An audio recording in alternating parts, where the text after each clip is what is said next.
Okay, good day everyone. So today I want to basically cover the basics of trig graphs, right? So let's look at the basics of trig graphs.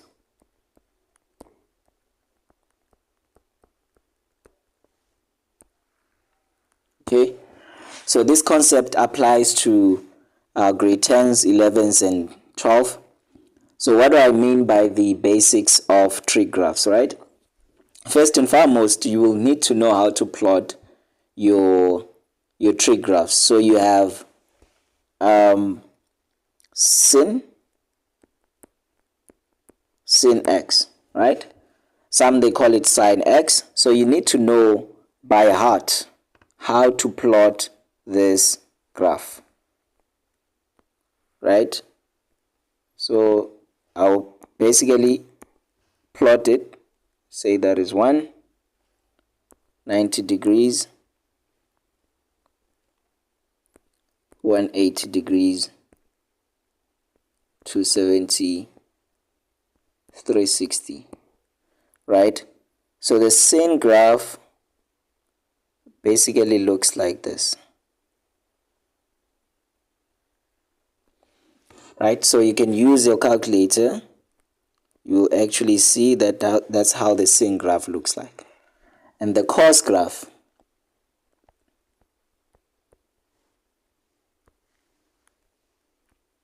looks like this. So you must be able to see that this is a cos graph and this is a sine graph by looking, because you need to be able to master how these two graphs look like and how different they are, right? The cos graph start at 1, goes all the way to 90 degrees, and turns back at 180, goes all the way to 270, and it ends at 360. Okay, so let's focus on just these two graphs for now. I know there's also a ton graph of which we'll touch it a bit later. Now let's look at what questions do you normally get on the trig graphs concept, right? They will normally ask you they will ask you an amplitude, right? So if you look at these two graphs, what is the amplitude?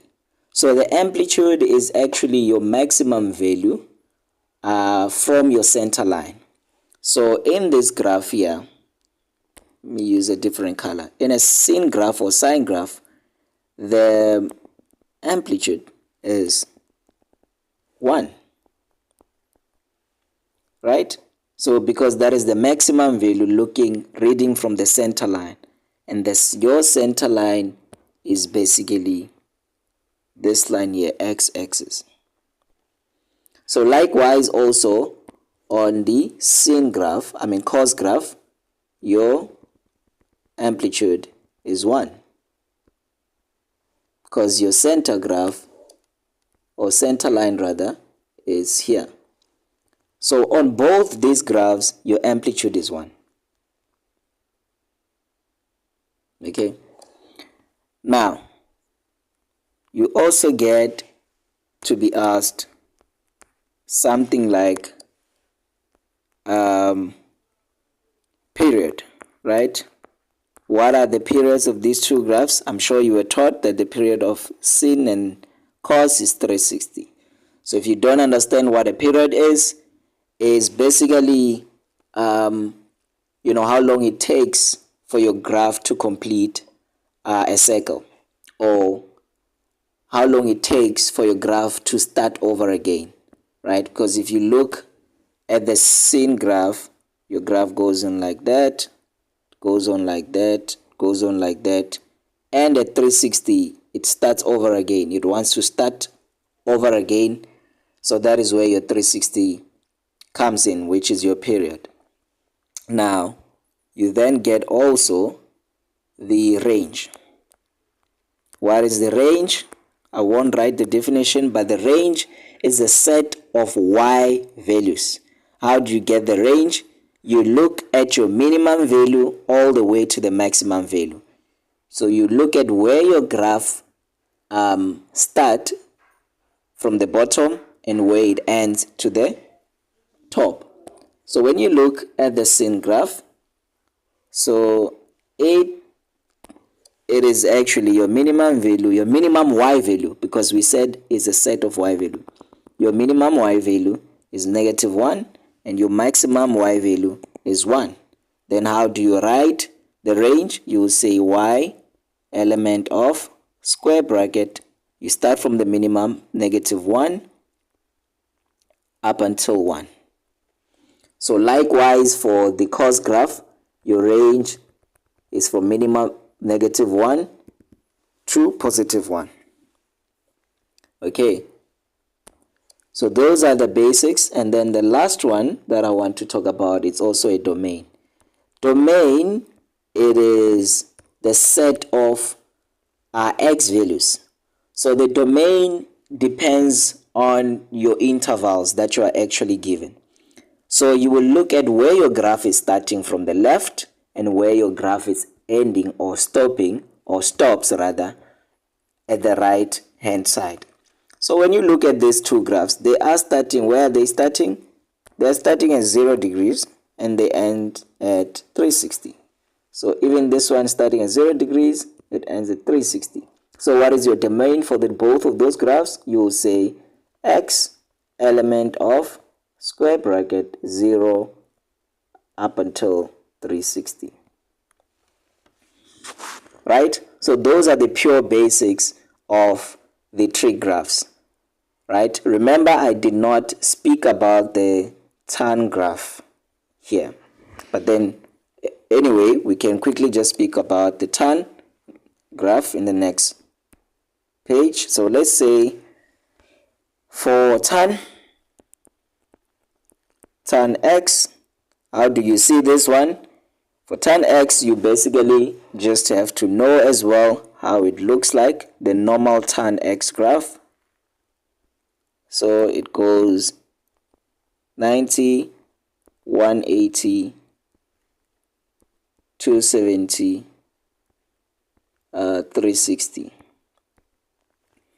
Okay, now with your tan graph, it's different from sine or sin. It's different from sin and cos. How different is it? Tan graph has what we call asymptote. So your asymptote is at 90 and your another asymptote is at 270. Okay, so your tan graph will look like this, and then it will also look like this, and it goes on like that, and then it also look like that one as well. Okay, now you see the difference, right? So now what happens here is that your asymptote is x is equal to 90 degrees and x is equal to 270 degrees. But what is your period for this one? Your period for tan is 180. That is the standard. Why are we saying it's 180? So you basically look at this graph and then you look at where it completes the circle. So at 180, start over again. So you see from 180 all the way to this side, it starts to look exactly like what we draw here. So hence we say the period is 180. And then again, what is the domain? Domain is the same. So your domain is x element of 0 to 360. Starting from 0 to 360. Then now, what is your range? What is your range? Where is your graph starting from the bottom and where is the graph stopping at the top? So here the range is actually, infinity. So y element of real numbers. because your graph is taking all the set of y values. Because if you look at this, the graph is going all the way down, but it doesn't touch the 90 degrees. Okay, I hope that is clear. Let's move forward. So what I want to introduce is basically what I'll use the sine graph, okay, as an example. I'll redraw the sine graph here because that is where now I want to focus most of the time to clear some confusion. Okay, let me use the sine graph, the basic original sine graph, right? So I want you guys to pay close attention here. Now, your sine graph looks like this, as we've originally drew it. Okay, so where this point here is 1, where this point here is 90, this point is 180, excuse me, and where this point is 270, and where this point is 360. So this is our normal y is equal to sine x. Now I want to talk about what could possibly change those parameters. Remember, we spoke about what? Amplitude. We spoke about the period. We spoke about the range and the domain. What could possibly or potentially changes those values? Right? What could possibly change those values?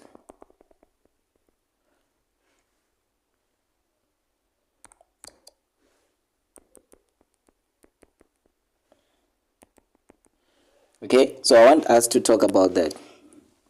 Now, you will often find something that looks like y is equal to a sine x. What does a mean, or what does it do? It changes the amplitude.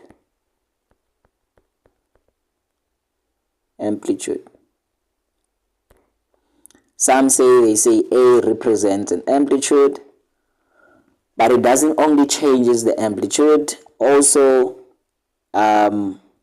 your range is also affected, right? So I want you guys to pay attention. An amplitude is affected and the range is affected if the value of A changes.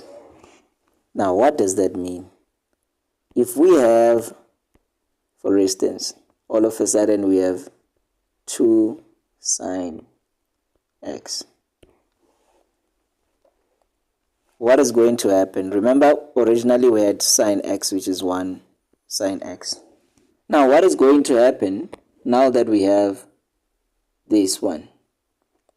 So you can use your calculator and calculate and plot in the same set of axes and look at how this graph is going to look like, and plot and see how this graph is going to look like. But I would like to fast track and say that your new graph is going to look like this. I'll use a different color, purple. So your graph is going to look like this. So you can use your calculator to plot this graph to confirm if I'm correct. But I believe that I am correct. Okay. Right? So that is this graph here. The purple graph that I drew. You see, now your graph is turning at point 2 and is turning at point -2. What happens? If now all of a sudden I ask you what is your range for this new graph or purple graph, what would you say? What would you say the range is? The amplitude is? The amplitude is 2. The amplitude for your new graph is 2 because You're starting all the way here to there.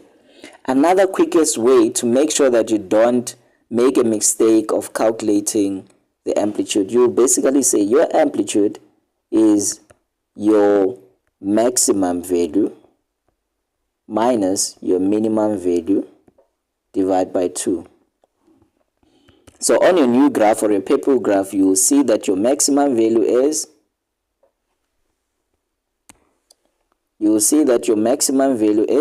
2, and your minimum value is what? -2 minus -2 divided by 2, and that will give you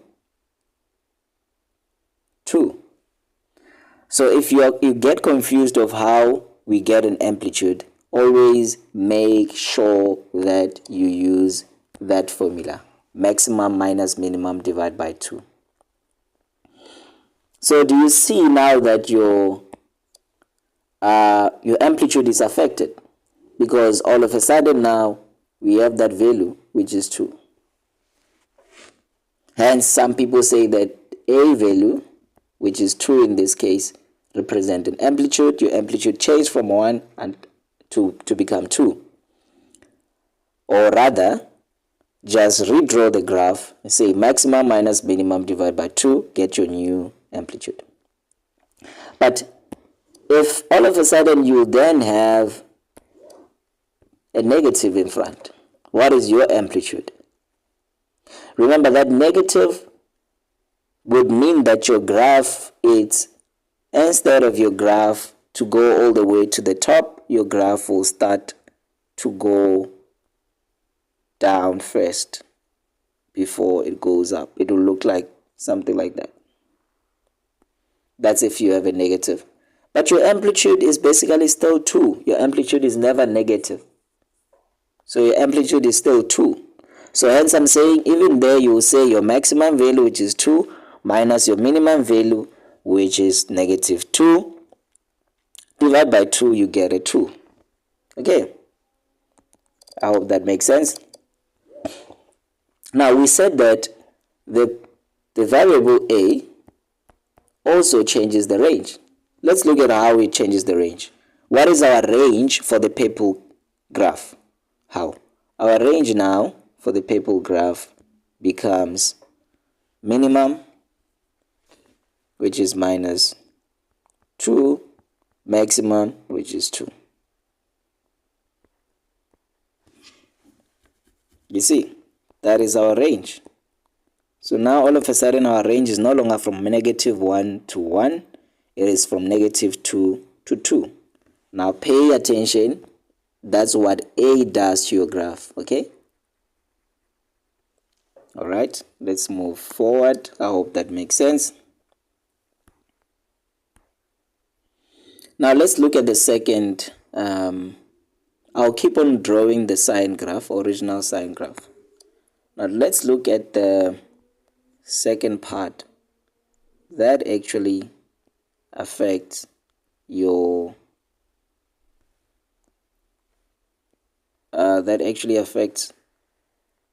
one of your parameters. In this case, let's say that okay, remember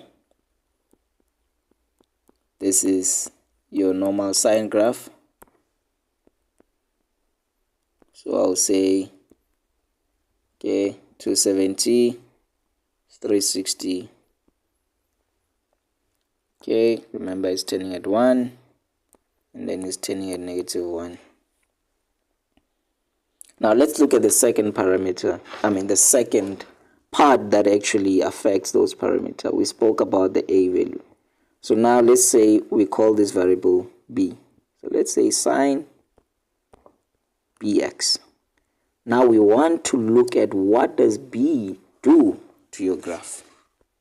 This B value. What does it do to your graph? So I will say the B value, pay attention, B changes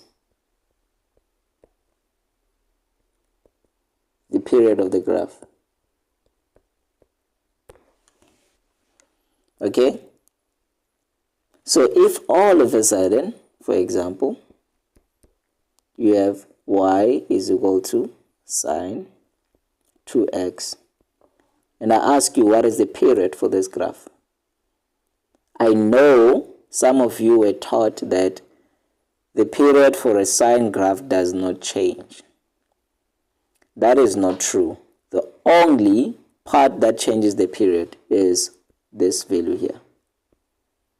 If ever you have a 2 there, your period is going to change. So what is the period of this new equation? So you will say period is the new, you say new period plus the old period. Period divided by b. So that's how your period changes.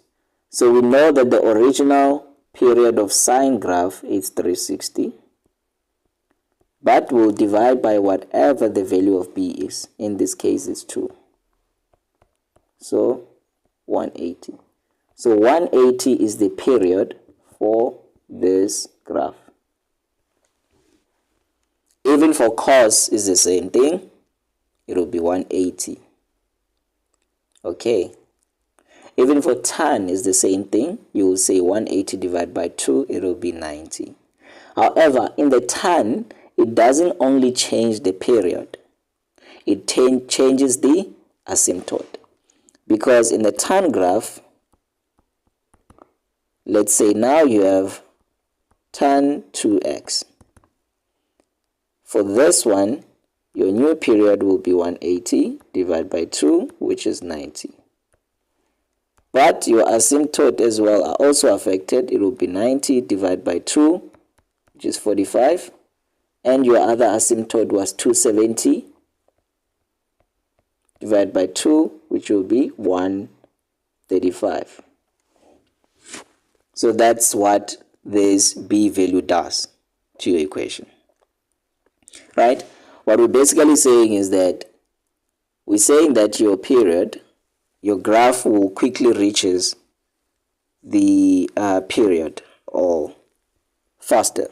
So this graph here, or equation rather, would look like something like this. Okay. If you use your calculator, you will agree with me that it will look like something like that. So it means your period is 180 for that graph. So that's the second part that actually changes your period. Now, we were speaking about those four things: amplitude, range, domain, and period. But B only changes the period. In our graph, in this graph, the new graph red, what is our amplitude? Did our amplitude change? No, our amplitude is still 1. Our graph is still starting from here and it turns at 1. Okay, what is our domain? Nothing changed the domain. The graph is still starting at 0 and then it's still ending at 360. Right? It ends at 360, guys. The reason why I'm saying that is because you are told that the new graph will then look something like that. Okay? Now, what is the range? The range also did not change. Your minimum value is still -1 and your maximum value is still 1. So that B value only changes the period. Okay, let's move forward. Now let's look at the other aspect. The other aspect is that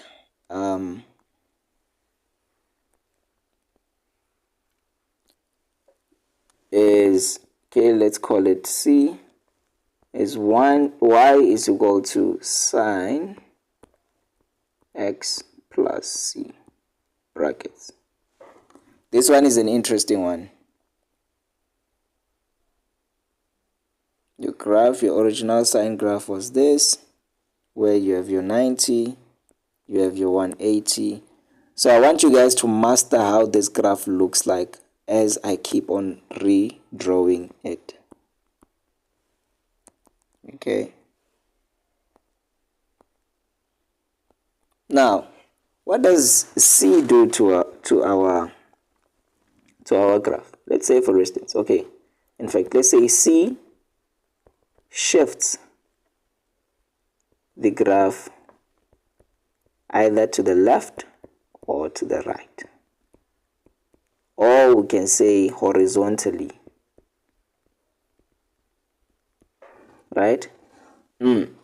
Now, let's say, for instance, you have y is equal to sine x minus 45 brackets. And then I ask you to draw the same, this graph in the same Cartesian, right? Because in this case we have sine x. What does that 45 do? It shifted the graph to the right. Guys, this is very important because you have x minus 45 does not mean that your graph shifted to the left. When there's a negative in between, your graph shifted to the right. You will see what we mean by that, or you can prove by plugging in the calculator. Now, what I normally like to do, because my graph shifted 45 degrees to the right, so I want to introduce the new intervals. I want to move with an interval of 45 degrees rather than 90. So 135 there, and 225, and 315. I hope I'm correct. Now this graph, you can prove it with a calculator. This graph is now going to start here. Okay, so it is basically going to start there at 45, and it turns at 135. Okay, and then from there it turns at 316, and then it tries to come back, and then it will end somewhere there, and then it will go again. You can use a calculator, then it will go something like that.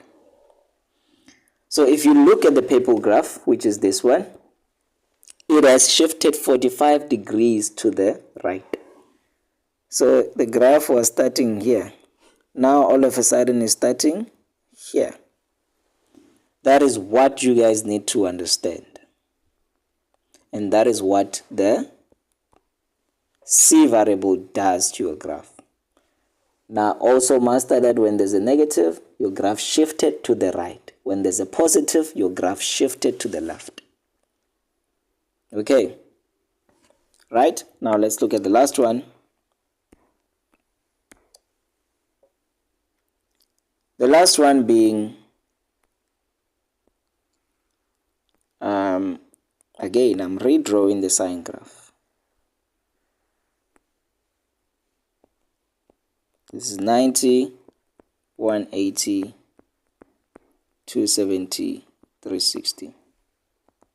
That is 1. That is -1. Okay, one thing I forgot to mention in the past example is that your graph shifted to the right, okay? Did your amplitude change on the new graph? No, your amplitude is still 1. Did your period changed? No, your period is still 360. Remember, there's only one part that changes the period, and that part is is what we mentioned here. Okay, in the purple graph, your period is still 360. Did your range change? No, your graph is still starting on the -1,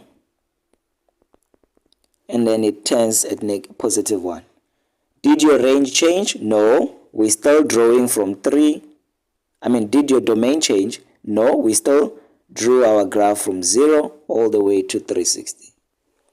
So purely that 45 only changes shifted the graph to the right. Nothing changed with regard to amplitude, period, domain, and the range. Okay.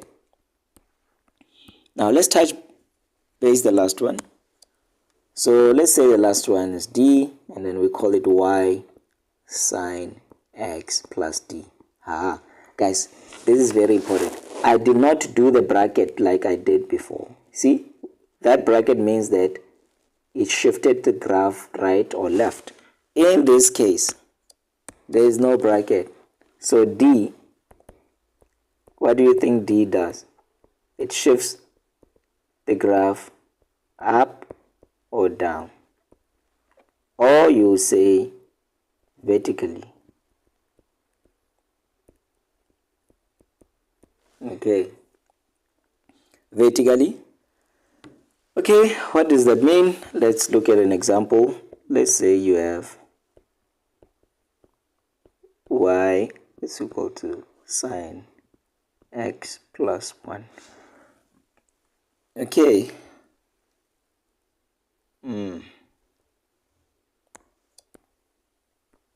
Okay, now this one here will shift your graph 1 unit up, meaning you can take your calculator and try to plot this graph.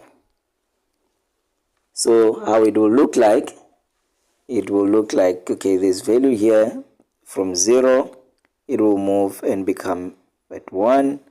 The one that is at 1, it will move and come at 2. The one that is at 0 will come to 1. The one that is at -1 will come to 0. The one at 0 will come to 1.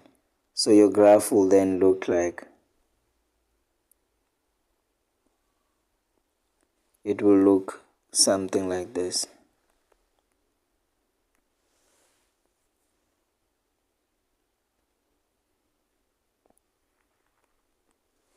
Okay, that is your y sine x plus 1. Now, what happened here? Your graph only shifted up, right? Your graph only shifted up. What changed? Now let's go back. Did our period change? No. Our period is still 360. Did our domain change? No. Our domain is still x from 0 to 360. Did our range change? Yes. What is our minimum value? Our minimum value is, in this case, is 0. What is our maximum value? In this case, it is 2. So in actual sense, that value changes the range. Did now our, what's the last part? Did now our,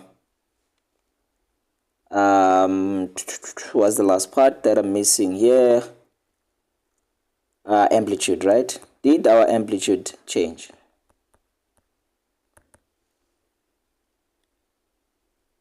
Okay. Some people, this is a very important one. Some people will say that our amplitude is now 2. Is that correct? No. Why? Because look at this. Your center line is no longer the x-axis. Your center line is now somewhere here. So your amplitude is still 1. Remember, like I said, if you are not sure, always use the formula. The formula says the maximum value being 2, minus the minimum value being 0, minus the minimum value. So maximum minus the minimum value, divide by 2, which gives you 1. So the amplitude for the new graph, this one, is still 1. So do not ever say it's 2. Your graph only shifted. Your amplitude is still 1 because your center line, it is here. Okay. All right. Thank you so much for listening. So these are the basics of trig graphs. So we're going to look now at some of the questions that you would normally get on trig graphs that you need to be able to know how to answer them. All right.